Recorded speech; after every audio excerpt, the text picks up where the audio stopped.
Šta mislite, šta bi trebalo da kažete osobi koja vas ostavi, koja kaže da raskida sa vama ili vas odbije vas da niste ni bili u vezi? Šta mislite, šta bi trebalo da kažete? Šta je najoptimalnije? Treba da kažete samo jednu jedinu reč. Ako hoćete da imate samopoštovanje i da cenite sami sebe, a i ta osoba da vas isto ceni. Samo jednu jedinu reč treba da kažete. A ta reč je dobro. Ako vam neko kaže da hoće da raskine s vama, to kao da vam je rekao nisi više dovoljno dobra da bih ostao dalje s tobom u vezi, smatram da nisi više dovoljno kvalitetna za mene. Sve osim te reči dobro ili ok, sve što kažete, sve će biti kontraproduktivno. Ako vi budete moljakali tu osobu, pa budete analizirali zašto vas ostavlja, pa je pitate da vam objasni, pa pokušate da je ubedite da promeni mišljenje, to će sve biti kontraproduktivno i samo ćete još više biti odbojni toj osobi. Jedino što možete da uradite i najoptimalnije, najracionalnije je da kažete dobro, nema problema, to je tvoj izbor, važi. I vidjet ćete onda kako će se stvari najverovatnije odigravati u vašu korist. Sad ću to da vam ilustrujem jednim primjerom, jednim od primjera iz mog ličnog iskustva. Znači, govorim vam iz prve ruke. Bio sam, ne da kažem bio sam u vezi, nego bio sam u nekoj površnoj vezici. To je bilo više neko neobavezno erotsko druženje pre dosta godina sa jednom mlađom devojkom koja je bila shodno svojim godinama puna energije, nije još bila stasala da bude zrela u razmišljanju, znači nije bila ozbiljna zrela devojka, nego mlađa devojka i to je sasvim normalno ponašanje shodno njenim godinama, njenom dobu. Bila je puna energije, imala je adute tela, lepo izgledala, lepa, zgodna i ponašala se onako kao da želi da ceo svet bude njen, da bude u centru pažnje, da se sve vrti oko nje i sujeta joj je bila prilično jaka. Ja sam tu znao da meni takva osoba ne odgovara baš za neku ozbiljnu vezu i znao sam da to neće nešto dugo trajati. Međutim, ona je možda mislila da će to biti neka ozbiljna veza i tako dalje, ali meni jednostavno njen karakter baš nije odgovarao da bih bio s njom u vezi ozbiljnoj. I mislim da nije imala neke unutrašnje kvalitete da bih bio s njom u ozbiljnoj vezi. I to je trajalo tako druženje nekoliko nedelja, recimo možda 5-6 nedelja, znači mesec i po. I to je sve prštalo od strasti, bilo je zanimljivo,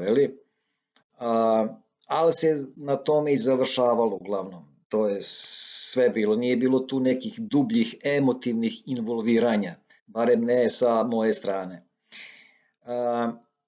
I jednog dana smo bili zajedno i sutra dan, sve je bilo u redu i sutra dan mi stiže poruka, pa kaže kako ti je bilo sinoć? Pa rekao, kao i obično, bilo je super sve. Pa kaže, jel bih hteo da ponovimo to večeras? Pa rekao, može. Ja sam već tu naslutio sledeći taj vokabular, njen u porukama da će da sad usledi neka kontra, nešto neuobičajeno, jer ona volila da se ponaša senzacionalistički, znači da bude u centru pažnje, da izaziva neke senzacije, sve zarad hranjenja svog ega. I tačno sam očekivao da će da bude nešto, neka kontra. I treća poruka, kaže, pa ne možemo se videti večeras, pa rekao, što? Pa zato što kaže nećemo više biti zajedno. I kako sam ja reagovao na to? Ja sam samo napisao 2 slova. OK, što znači u redu, dobro, ok. Samo sam napisao OK. I ništa više. I posle jedno 5 ili 10 minuta počinje salva poruka sa njene strane. Znači ona je inicirala raskid, ja sam se složio, rekao, dobro. Složio sam se zašto? Dobro, iz više razloga. Glavni razlog je bio što je već počela da me zamara to druženje. Nisam više bio zainteresovan, istrošila se nekako ta strast za tih mesec i po, nije to bilo to kao u početku i počelo da mi uzima energiju. Tako da mi to došlo ko kec na 11. Ali, i da nije bilo tako, znači da sam stvarno bio zagrejan za nju, isto bih reagovao, isto bih napisao, ok, u redu, tvoj izbor. Znači, bilo ko da je bio u pitanju i da je bila neka ozbiljna veza, ako neko smatra da ne želi više da nastavi sa mnom, ja se slažem, ok, to je njen izbor, ja tu ne želim da nešto se meša. Ja mogu da dam neka dodatna objašnjenja ako neko zahteva i to, ali ako neko doneo takvu odluku, nemam ja tu šta dalje da polemišem. I sad šta se dešava dalje? Sad, pazite, ovo je vrlo zanimljivo. Tačno sam i pretpostavio tako da će se desiti. Znači, nekih 10 minuta počinju poruke, a kaže, to je sve što imaš da kažeš. Rekao, šta da ti kažem, inicirala si raskid, ja sam se složio, pa to ti valjda odgovara. Pa kaže, znam, ali ti nije stalo do mene kad tako lako prihvataš raskid. Sad pasti, njena sujeta je povređena time što sam ja tako olako prihvatio raskid i nisam pokazivao nikakvo uzbuđivanje oko toga. Tačno je njena sujeta tu bila pogođena. Ona to uopšte nije očekivala. Možda je s nekim drugim momcima imala slične situacije, pa su oni, ne znam, cvileli, plakali, ubeđivali da ostanu zajedno, i sad kod mene da to nije naišla.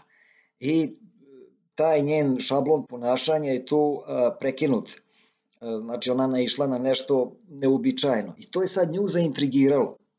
I sad pazite, umesto da njen ego raste, a ona da smatra da sam ja pao dole, sad se stvorila obrnuta situacija. Sad sam ja njoj postao zanimljiv, što sam tako olako prihvatio to što je ona predložila taj raskid.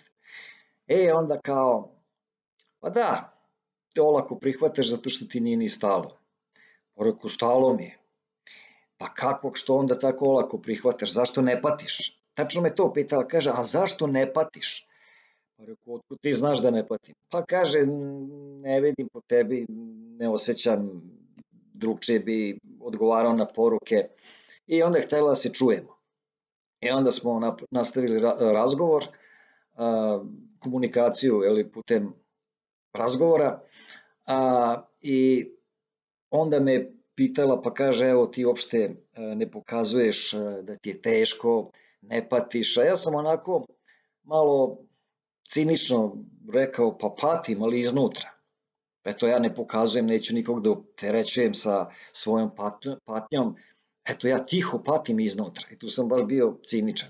U stvari, uopšte nisam patio, nego bilo mi je potpuno svejedno i čak mi je dobro i došlo, jer ja sam svakako razmišljao možda da prekinem tu vezu jednog dana iz više razloga, zato što sam imao i nekih drugih mogućnosti, imao sam još nekih devojaka, ona mi nije bila devojka da se zabavljamo, ali zvanično bilo je samo povremeno druženje. Imao sam tako još nekoliko, tako da mi to, imao sam odstupnicu, nije mi bio problem. I nisam ni nameravao nešto da se involviram dublje. A da sam ja inicirao raskid, onda bih imao možda, ne znam, grižu savesti, ne znam kako bi ona to podnela, tako da mi to sasvim pasovalo. Međutim, ona je želela da vidi kako ja patim. I naravno, ono što je čula u mom glasu i kako ja pričam i ono što sam ja rekao da navodno patim iznutra, videla da se to ne uklapa i nije mi verovala i nije joj se to svidelo. I onda se to tu tako završilo i posle nekih par nedelja, 3-4 nedelje možda, onda me ponovo zvala i htela da budemo zajedno. Sad, šta treba uraditi u toj situaciji? Mnogi bi sad pomislili, da, treba si reći, nisam zainteresovan, doviđenja, prijatno, ona te otkačila, što bi ti sad bio s njom i sad ti nju otkači. Ne, ja sam baš suprotno uradio. Ja sam rekao, nema problema, ona je htela da se vidimo. Ja sam rekao, nema problema, ok, dođi, ajde, možemo se videti. I došla je i videli smo se još par puta. Ja sam to namerno uradio kao prvo da se ne bi ništa suprotstavljao. Sve bude po njenu. Sve kako ona kaže, nema problema. Kao drugo, zašto ne bih još uživao malo i čisto da vidim kako to izgleda posle nekog vremena, posle raskida, kako to izgleda ponovo biti sa nekim. I hteo sam da ispitam sebe, da li će tu biti nekih varnica, znači da li mogu da iskontrolišem tu situaciju. Kad sam ponovo s njom, naravno, meni je bilo lepo s njom, ja to ne mogu da kažem u tom erotskom smislu, ali za neku budućnost, nešto zbiljnije, tu nije bilo mesta. I posle tog prekida, kad smo bili zajedno, hteo sam da isprobam sebe, da istestiram sebe, da li će tu biti nekih, kažem, varnica, da li će tu biti nekih problema što se tiče moje stabilnosti, i tu sam sebe jačao na neki način. I znači bili smo zajedno, ja sam tačno prepustio njoj da odluči koliko puta ćemo još biti zajedno, jer ona je htela, šta je ona htela kada je inicirala ponovno tih par viđanja posle izvesnog vremena, htela je da vidi da li može ponovo da bude sa mnom, da li ja nju ponovo želim, znači opet je hranila svoj ego. Ja sam to sve znao i pustio sam joj, eto, da nahrani svoj ego i sve, zato da ja ne bi imao komplikacije. Meni je bolje da se napravi situacija, eto, da sam ja kao gubitnik, a u stvari nisam iznutra, ako se ja iznutra ne kidam, ja onda nisam gubitnik.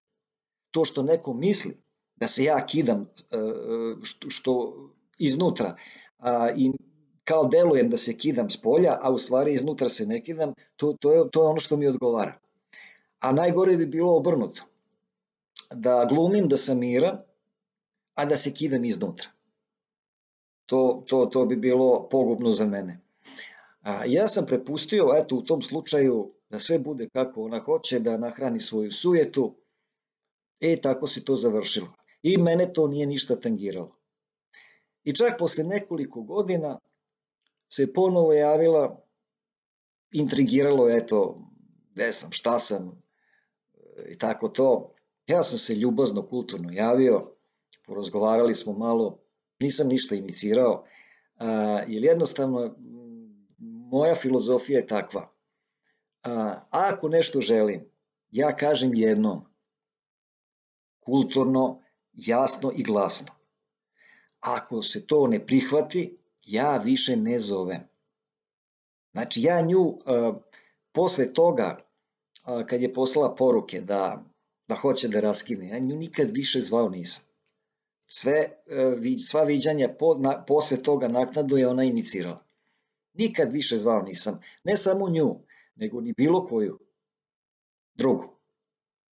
To je moj princip. Ja kažem šta ima. Ako mi se neka devojka stvarno baš sviđa da bih mogao dublje da se involviram emotivno, a onda to izdižem na neki viši nivo. I naravno da se tu onda malo više otvaram. Ove površne veze, površna povremena erotska druženja, to je prvi level, to je prvi nivo. Tu se ne otvaram previše, ni emotivno, ni mentalno, ni duhovno. Tu radi strast i užitak. Ako smatram da ta neka devojka ima neke kvalitete, da to bude nešto više, onda izdižem vezu na sledeći nivo i tu onda ispitujem koliko tu ima elemenata, koliko ima kvaliteta da se ostvari neka dublja veza. Onda se tek otvara malo više. Znači kad već upoznate neku osobu, kad vidite da je lojalna, stabilna i da tu može nešto da bude više i da će vam to odgovarati, onda se tek otvarate.